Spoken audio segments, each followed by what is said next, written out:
Welcome to the Develop Yourself podcast, where we teach you everything you need to land your first job as a software developer by developing yourself, developing your skills, your habits, your network, and more. My name is Aaron Hayslip. I'm one of your hosts, and today I'm doing a solo episode on radical accountability. So having an accountability partner during this time while you're learning to code, not only for the time you're spending learning to code, but for every aspect of your life. For the last 6 months or so, I have literally done daily check-ins with an accountability partner. And when I say daily, I mean like maybe we've missed 5 days from the last 6 months, but every day I've checked in on very specific metrics, and I can literally tell you information on my mood, how many hours I slept, what I ate, literally everything for the last 6 months. Now that might sound crazy to you, but I want to explain it a little bit further because honestly, it's second nature, and I think it's probably where it could be for you, the thing you need to make sure this learn to code journey goes smooth for you. I think this process of you finding and identifying an accountability partner and then setting commitments, agreeing upon what those commitments are, it could be the thing that changes your life and actually helps you take that next step to learning to code and becoming a software engineer. All right, diving in here, let me first back up and give you some context for what this is all about from my own personal perspective. You might remember, if you've been following the podcast for a long time, that in December of 2020, I think it was, or 2022, sorry. In December, we started advertising. When I say advertising, I think I plugged it on the podcast a couple of times, what we called 90 Days of Action. And we opened it up to the public. We had about 16 people join. And it was me and my friend Scott.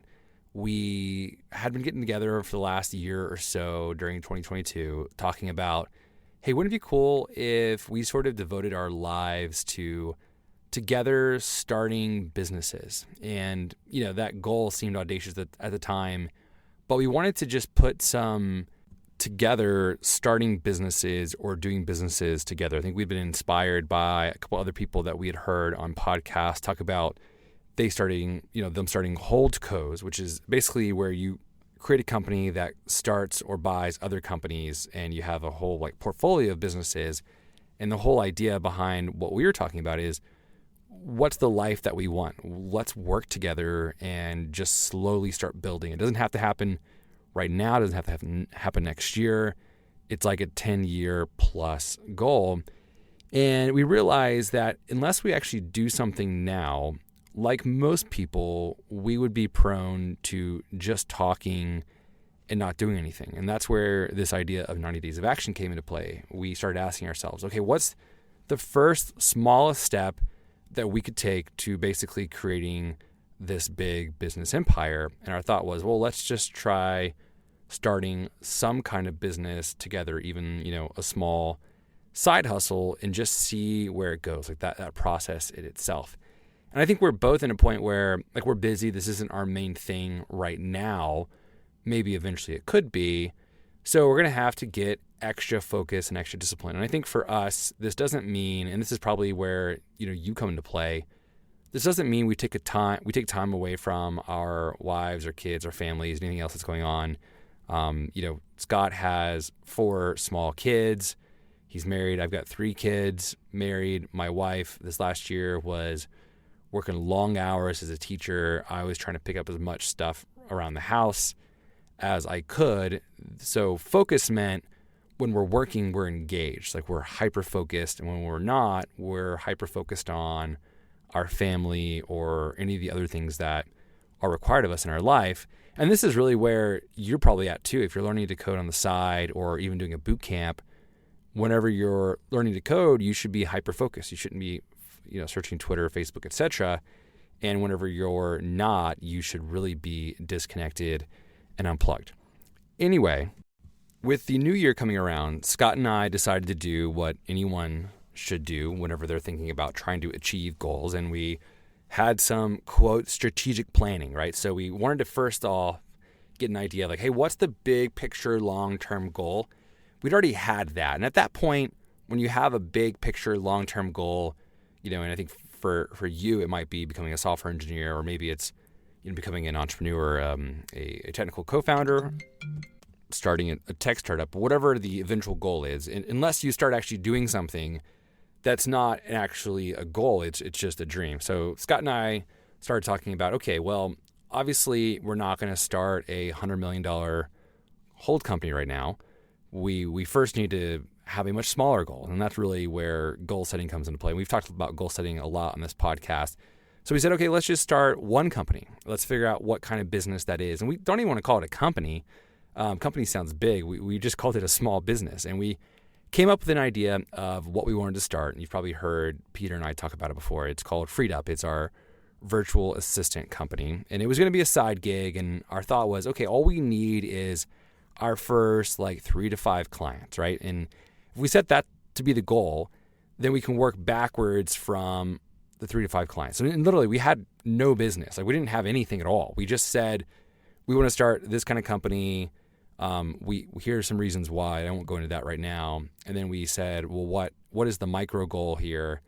It's not that micro. It was like a 6-month goal, which was let's have 3 to 5 clients that onboard, which means we'd have to do everything else. We'd have to build a website. We'd have to get a lawyer. We'd have to get legal docs. We'd have to incorporate the business, open a bank account, create the processes, find assistants, find clients, have a sales marketing strategy. All those things were implied. But we knew ourselves. We've been college roommates, and we knew that both of us have wanderlust hard and are easily distracted and not great at focusing. And so that's when we came out with this idea of 90 Days of Action. In 90 Days of Action, the plan was essentially you sign up for this 90-day cohort. We're going to have a Slack channel, weekly meetings, yada, yada. You're going to sign up with an accountability partner. So finally getting to the point of this episode, right? You're going to sign up with an accountability partner, and every day or week or so, you and your accountability partner will check in with one another. And before the cohort even starts, you're going to set some goals for those 90 days. And we said, hey, maybe one main goal for those 90 days. We said have no more than 2 or 3 goals, probably just one main goal that you want to shoot toward. And one of ours obviously was create Freed Up with 3 to 5 clients. That was our main goal. And then honestly, we stacked more goals, which was probably too ambitious, be ripped and fit and all this other kind of stuff.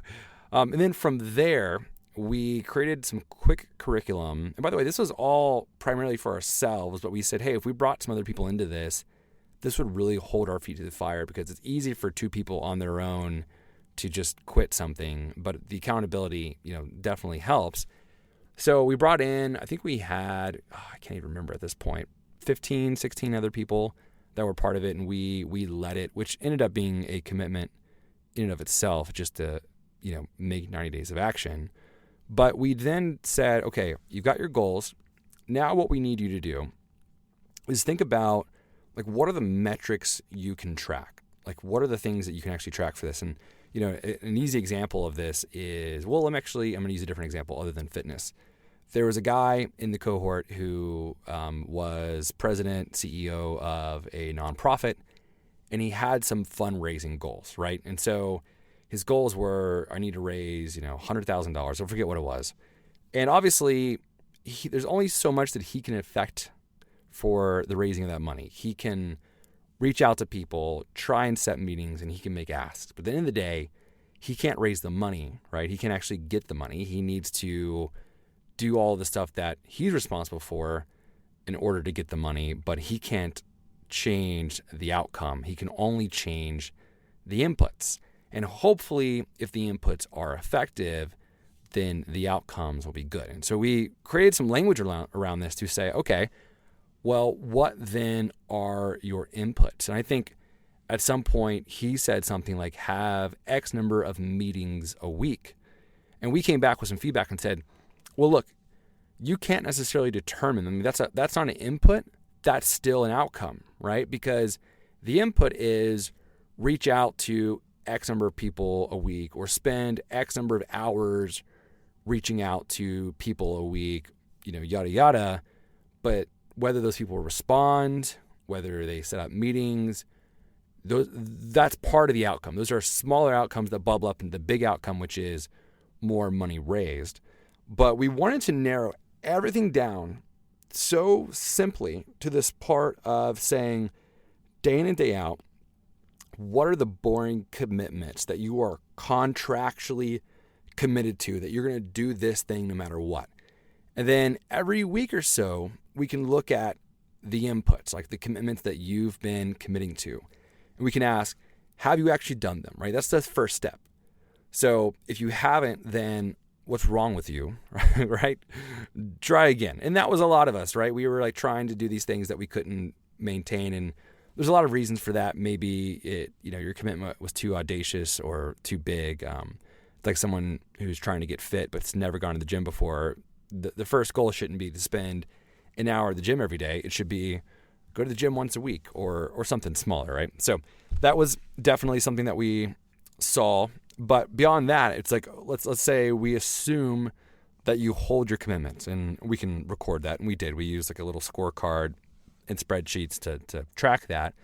Then every week or so, we would then look at what were the outcomes, right? Like, so what did you accomplish? How much weight did you lose?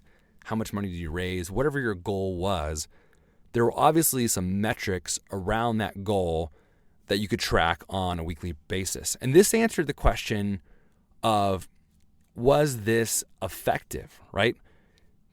Were my inputs actually driving the outcomes that I wanted? And to be honest, sometimes they weren't. And that was not a bad thing. We actually said, okay, that's a win. That means we have more data, right? These inputs don't work. So what then do we need to change? And it ended up being this iterating process where it wasn't a consistent 90 days. It was people finally, for the first time, thinking about how the consequences or the actions they take today, what the consequences would be at the end of the week, end of the month, end of the 3 months, end of the year kind of thing. And that's really what life is all about. I mean, not to get all, woo-woo on you, but ultimately the comfort you're enjoying now, and I've heard lots of different quotes like this, different variations of it. The comfort you're enjoying now is thanks to the discomfort that you had previously, right? So the monotony, you showing up, and I heard recently on a podcast someone say something about what's the thing that's 6 inches in front of your face? Because that's all there is right now. Like, you can't change anything about the future without first investing in what's right in front of your face right now. All right, so that being said, I'm going to back up a little bit and just walk you through a step-by-step process to identifying an accountability partner, creating goals that you might have, setting these to a certain time frame, whether it be 1 month, 3 months, a whole year, and then practically, like, how do you actually track those things? Because at the end of the day, the thing that you want to achieve a year from now, or where you want to be a year from now, it will come down to daily commitments. And that's the idea here is, do you stick to these daily commitments or not? Who's to know and who's to care unless you have someone in there with you, holding you accountable to that. So let's start with an accountability partner. Where do you find one? Well, I would start off by saying that you want to find someone who has similar goals to you and who's in a similar spot. I'm assuming if you're listening to this podcast, you are someone with some amount of ambition, right? You have goals for yourself. And obviously you can look around in your community or in your friend group, and there's friends that you have that probably have very little ambition. And these folks probably more or less are victims. They have a victim mentality. Every time there's a loss, they blame everyone else. Every time there's a win in their life, it's all because of them. Those aren't the kind of people that you want to have as accountability partners right now. So who are the people in your life that are ambitious and have a positive mindset and who have similar goals to you? These could be fitness goals, financial goals.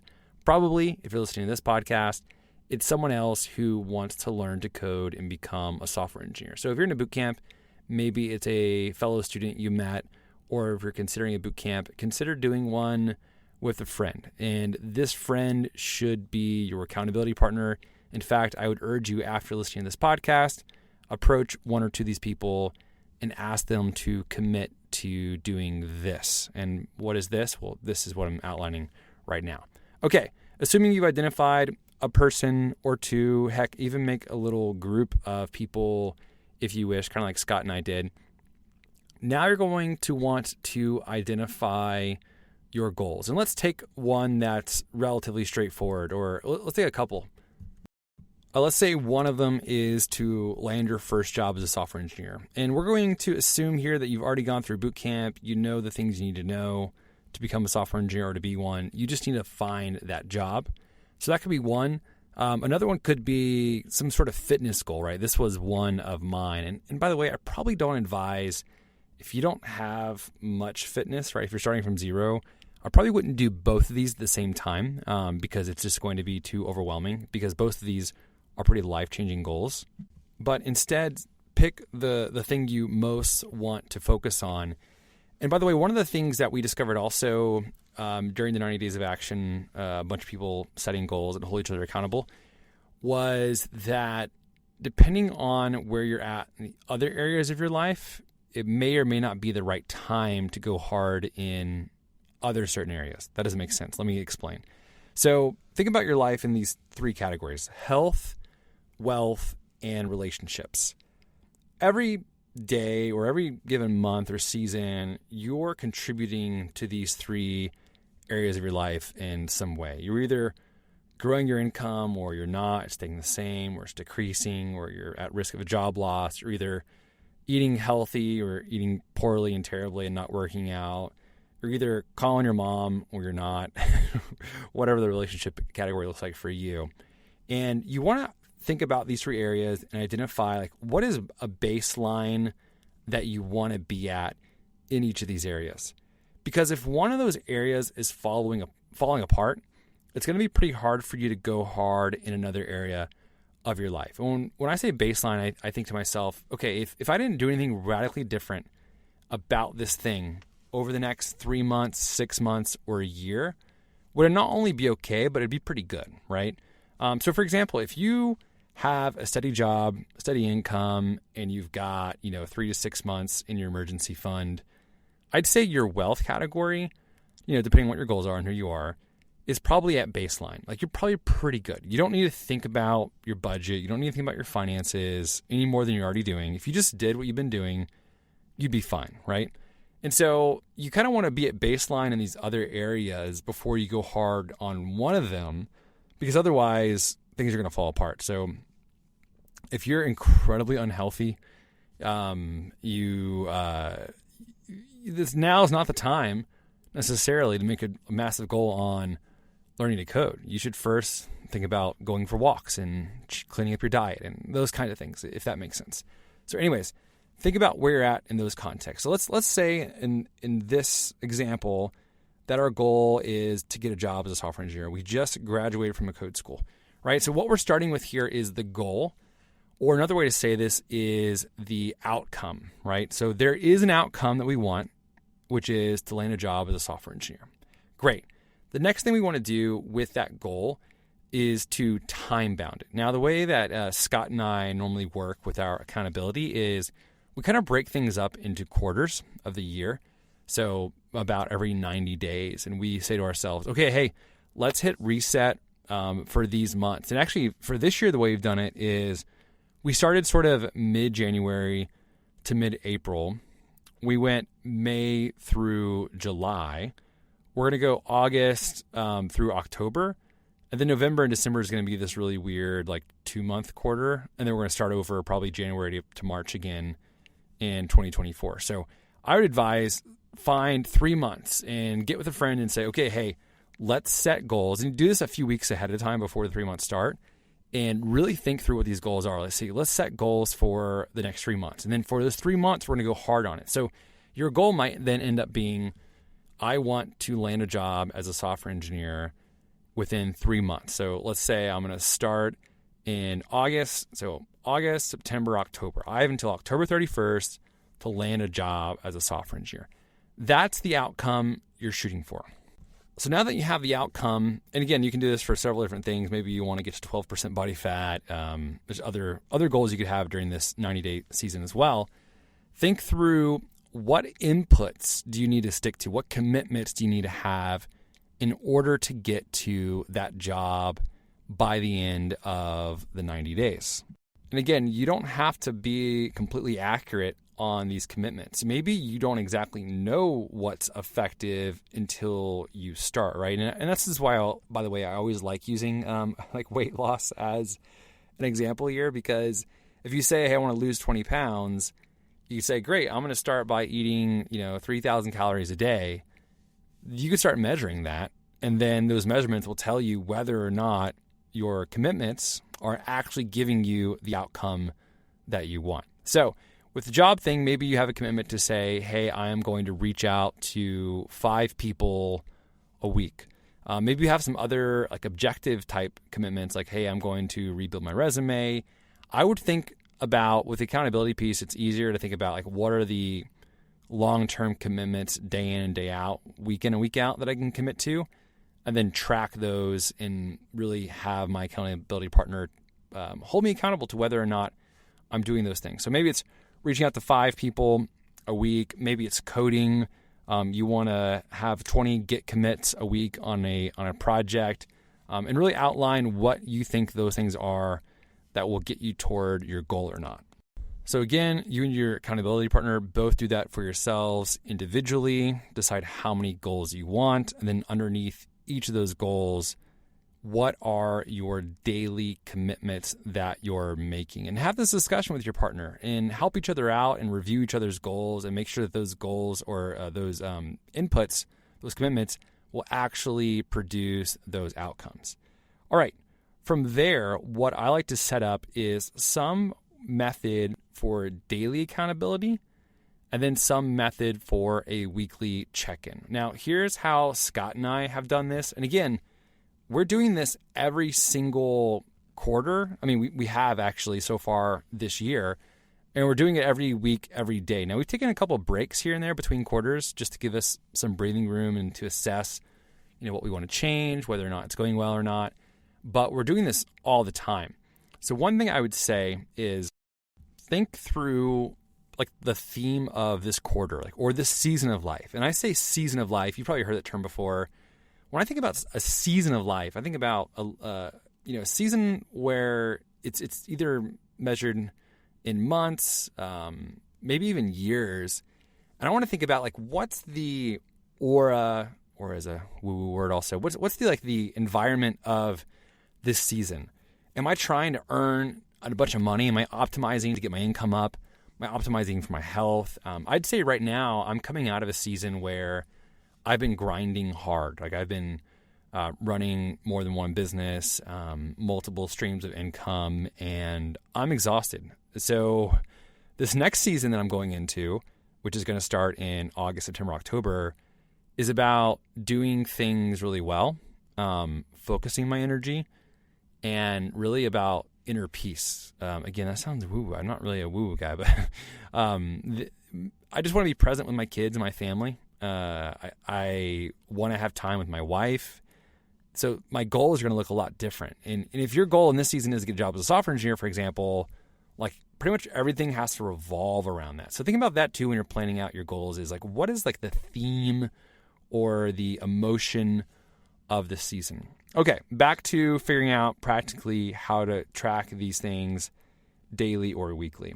The way Scott and I did it is we use Notion. If you're not familiar with Notion, Notion.io, it's sort of an advanced note-taking app that allows you to build like custom databases and stuff. You don't have to use that. You can use a spreadsheet, whatever. And the idea is every day you want to have, we do this 7 days a week, you want to have inputs that you're tracking. Now, maybe not every day do you track every input. So for example, we have some things where it's like, if you wanted to reach out to 5 people about jobs in a given week, you don't need to do it every day. You could reach out to 5 people on Friday and not at all again. But what we do is every day we keep track of that item. And so if 7 days go by and Scott sees that I've reached out to no people, he'll be worried, right? If Thursday rolls around and I haven't reached out to anybody, he's like, hey man, like you got one work day left to reach out to somebody. Are you going to do that or not? And the cool thing about Notion and their custom databases is you can add custom properties, and you can make the value of this property is like a Boolean, yes or no, or a number, etc. So I'm going to give you mine for my daily items, and then I'll talk about my weekly check-in. So this last quarter for me, and my goals were really, they were simplified. They were really around health. I was trying to cut down. Gosh, it sounds so cheesy to say this on a podcast, but I was thinking about fitness stuff, right? So I was tracking a few things for me that I realized that were good to track. One of them was my calories, right? I tracked my calories. I tracked my protein because in my belief, I didn't need to track all my macronutrients, just needed to make sure I get a certain amount of protein and my calories were under a certain threshold. And I wanted to do that every day of the week. So Scott every day saw my calories and my protein. He also saw my weight. I tracked whether or not I grazed because I realized that if I got home and just went to the pantry and ate, 5 or 10 chips, I usually didn't tend to track those. So I wanted Scott to hold me accountable to not grazing at all, like not only eating meals. Like if I was sitting down, which was helpful, by the way, because then I was so much more thankful to be eating or for the food I ate. I did one where I tracked my tracking accuracy. So like, all right, you said you ate, 2,000 calories. How accurate was that? And so I had like a little sliding scale of how accurate that was.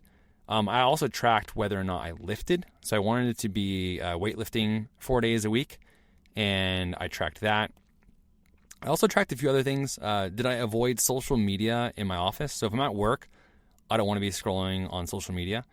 I tracked how many Pomodoros I did. And that's, again, some of my goals were around staying focused while I was working.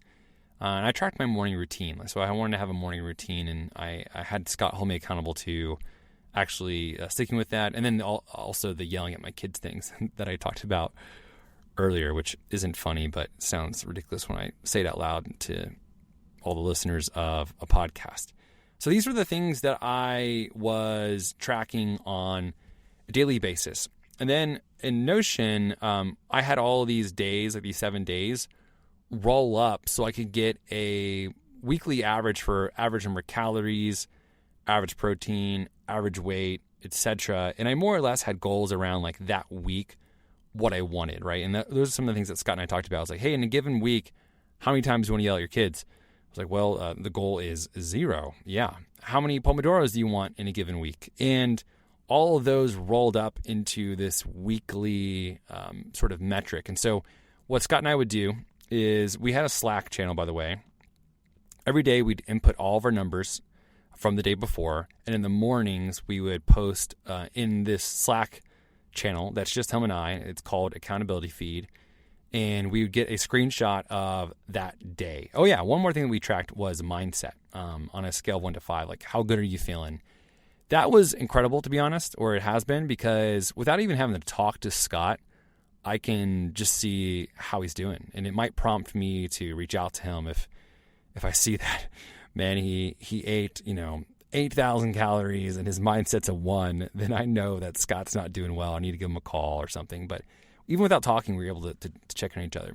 And then once a week, every Monday, we would say, okay, Monday is weekly check-in time. And we would post basically a summary of how we did the previous week. And believe it or not, this is powerful because you might think you're doing better than you actually are, or you're doing worse than you actually are, until you average it out. And actually, this was a journey for me in the fitness stuff where it's like, okay, man, I'm cutting calories so hard. What I realized is, yeah, maybe Monday through Thursday, I was like eating like a bird. But then Friday, Saturday, Sunday, I didn't realize, but I would eat like all of my calories in a given week in those 3 days. I didn't know that until I started tracking it. And so this is an opportunity for you to see, your week in a given snapshot. And then now you can start to track the larger things. So for example, if you're reaching out to 5 people a week for a job and you're still not getting any interviews, then your inputs aren't creating the outcomes that you're wanting, right? And so you can start to tweak those. And maybe you have a discussion with your accountability partners, say, okay, hey, you know what? 5's not enough. It's going to be 20. And maybe the next week you realize that that wasn't it either. There's something else that you've got to do. And you just keep tweaking it and learning. And that's really what it was for me, honestly, is in my fitness stuff is like I had to just keep tweaking, not stopping. And that's what's so great about the accountability feed is like you just don't want to break the chain on the daily check-ins. And if Scott and I don't check in, we're like jabbing each other, being like, all right, man, I'm over here busting it to like give you all my information, checking in today. Like, where are you at today? Like, how'd you do? Because I want him to do well because it's going to help me do well and vice versa. And then during those weeks, you can look and see if your progress is, or your inputs are effective or not and make any kind of tweaks that you need to. So you just don't stop until the end of the 90 days, and then you just reassess. How did that go? Did I achieve my goals or not? And what Scott and I have been doing since that is every 90 days, we will pause. We might take a couple week break, and we just think through, right, what are the new things for this next season? And it's been really cool to really look at every season or every quarter and think through, like, what do I want to be held accountable to in this next season? So for me, I'm going to keep going with the fitness stuff, just different. Now I'm going to try to eat more and build more muscle. And then in all the other areas, I said something about inner peace, right? I really want to be held to my morning routine more, where I'm waking up and I'm reading and journaling. It's going to be more important, those things. And then focused work, right? I want to be held accountable to actually focusing while I'm at work, but everything else will kind of be secondary for me in this next season. Anyway, let us know if you have questions about this. I'm happy to post our Notion templates for any of this. And all that to say, I encourage you to give this a shot. I bet if you find someone who's willing to do it with you, you will never want to stop, because it's just been life-changing to see how much more velocity I have, how much more intentionality I have in my life whenever there's someone else who's in my corner with me. It's been so good for Scott and I, even as friends, to be able to be connected in this way.